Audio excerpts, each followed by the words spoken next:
Мен карантиннен алған сабағым өмірдің жалған екен, өмірдің опасыздығы екен. Бұл өмірге келгеннен кейін кез келген азамат қандай жағдайда да жақсылық жасау керек.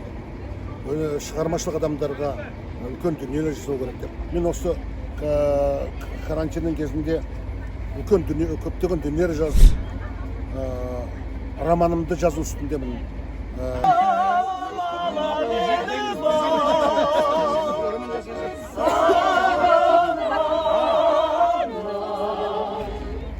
Біз бақытты елдің ұрпағымыз. Астана операның қасынан берен деген дос жер таңдап едім.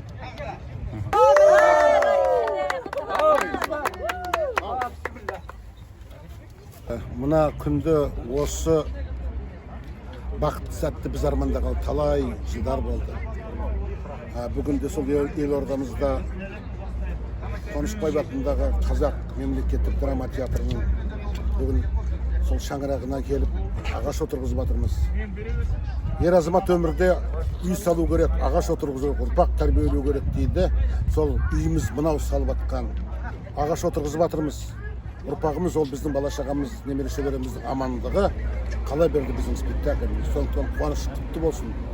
Бұл қуаныш тек қана біздің қазақ театрының ғана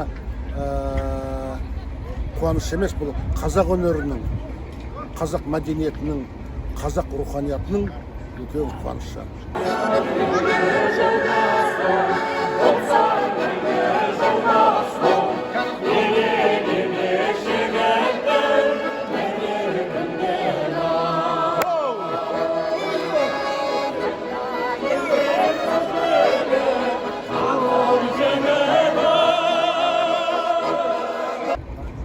Биылғы жыл қазақ халқы үшін өте бір ауыр жыл болды.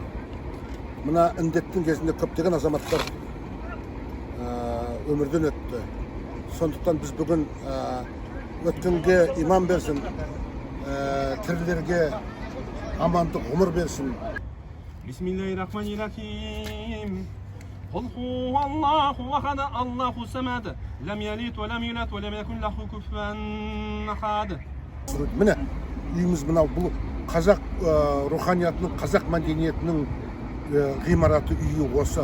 Ағашымыз мынау, ұрпағымыз соның ішіндегі бала-шаға, немере шөберден басқа сол сахнадан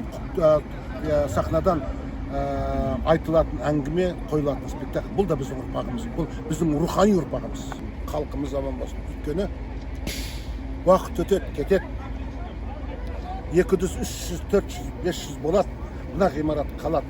Біз сол ғимаратқа кішкентай болса да өзіміздің еңбегімізді, өзіміздің терімізді қалдырған өкіліміз, ұрпақтың өкіліміз.